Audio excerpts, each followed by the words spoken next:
wasted hundreds, if not thousands of dollars on hair growth products and treatments that did absolutely nothing when I had hair loss and hair thinning. And if I started again today, I would save so much money. I'll reveal at the end of the video how much I spend now per month. But first, here are a few things that you need to know so that you don't make the same mistakes that I was making. Number one, you don't go to Sephora to fix your hair loss. This was my number one mistake. I just went into Sephora, bought all of the fancy hair growth shampoos, the fancy hair growth serums, $50 a pop. And yet at the time I had no idea that the best shampoo for hair loss, for example, is a ketoconazole shampoo, Nizoral, which is literally like just over £5.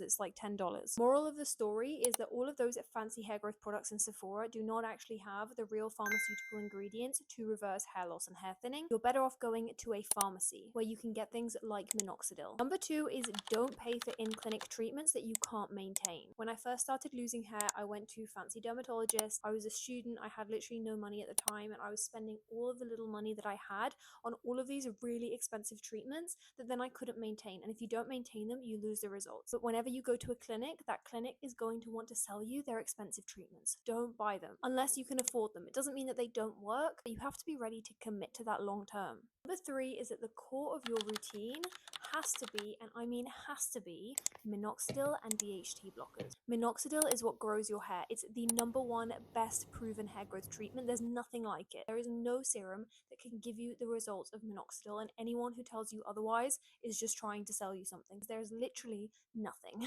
other than minoxidil that can give you the results of minoxidil. Now, minoxidil is the main treatment. The other side of the treatment is blocking DHT, whether it's for topical dutasteride, spironolactone, etc. Those are pharmaceutical DHT blockers. I did start off by doing that. The one I was on made me quite sick, so I did then start looking into and taking natural DHT blockers, which luckily enough has really worked well for me. That has to be the core of your hair growth routine, minoxidil and DHT blockers. One more mistake I made was investing in a low quality minoxidil, because the problem with this is that if you get, for example, those liquid minoxidils that are really cheap and affordable, if you go too far on the affordable side, you end up with scalp irritation. And when you get scalp irritation and you have to stop minoxidil, you lose your progress. So that is the one thing that I have been really investing in. My minoxidil is now £35, but it lasts me for 2 months because I only apply it once a day. I don't apply it twice a day. So that's like £18 per month. I'm not good at maths, but around there. I get a ketoconazole shampoo once a month and use it twice a week. This is the most effective hair loss shampoo. It costs me about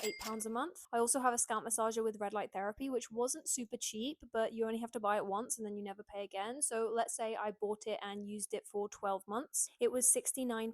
So if you buy it and use it every month for a year, then approximately that's about £6 a month. I've been using it for several months already and I love it. And then the most expensive thing that I take